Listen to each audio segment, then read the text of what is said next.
안녕하세요, 여러분. 세상을 바꾸는 사람들이 영상 굽는 마을에 오신 걸 환영합니다. 오늘도 지난번에 이어서 통찰과 역설, 본질을 알면 모순이 보인다. 본 책을 가지고 낭독을 해드릴까 합니다. 제2부 전생의 원수가 현생의 부부에서 한 이야기를 가지고 왔습니다. 지난번에 말씀드린 것처럼 한 생은 나서 죽음으로 돌아가는 시간이다. 한 쌍의 부부는 무려 500생의 세월을 거쳐야만 만날 수 있는 위대한 인연이다 라는 말이 있습니다. 우리는 현생을 만나서 부부라고 살고 있습니다. 그죠?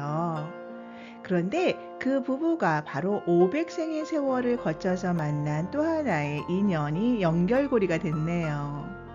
그렇다면 이 인연이 얼마나 끈질긴 인연인지 우리가 알 수 있을 것 같습니다.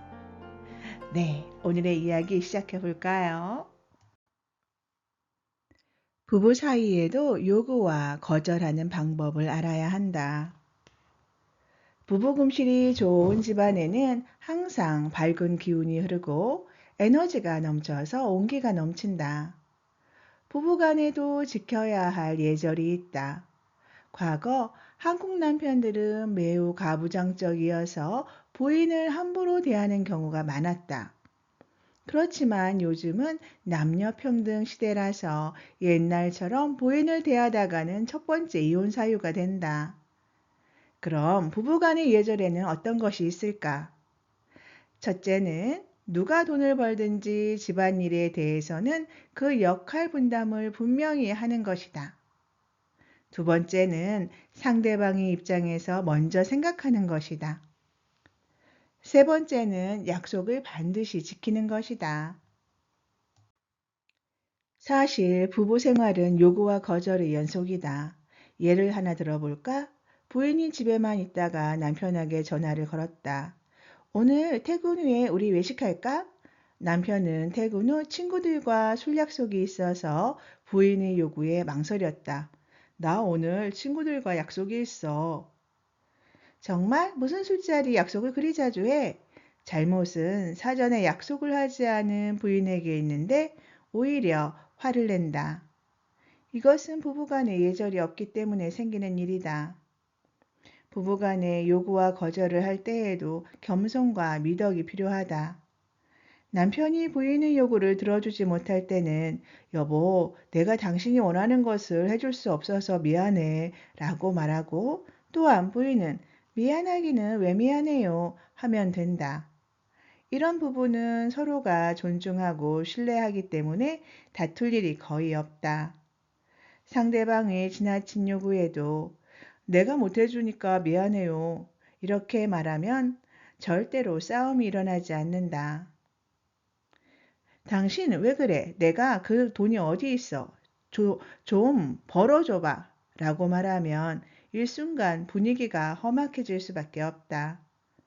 이런 일이 자꾸 발생하게 되면 희한하게도 더 큰 일이 생기게 되고 나중에는 대화는 물론 마음의 문을 닫아버려 이혼까지 가게 되는 것이다.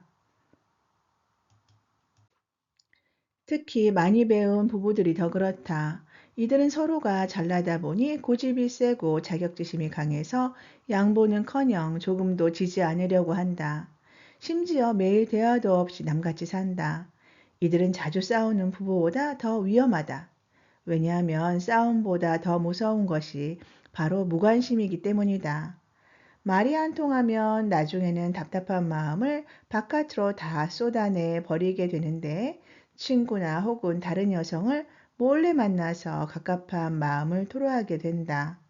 그렇게 되면 말이 통하는 친구를 만나서 밤낮으로 술을 마시게 되고 결국 친구와 바람나게 된다.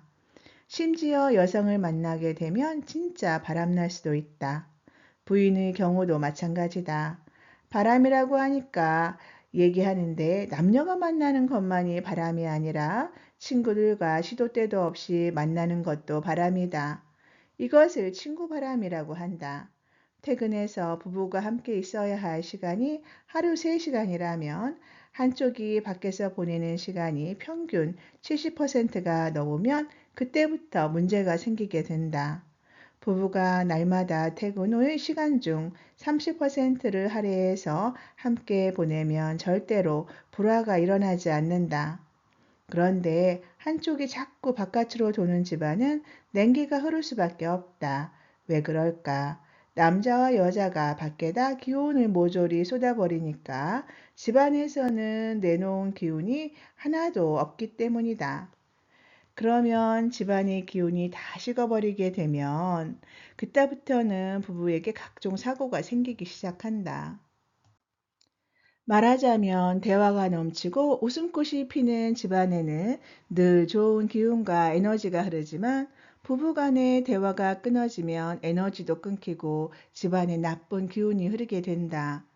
좋은 기운이 넘쳐야 할 집안이 적막강산이 될 수밖에 없다는 것이다.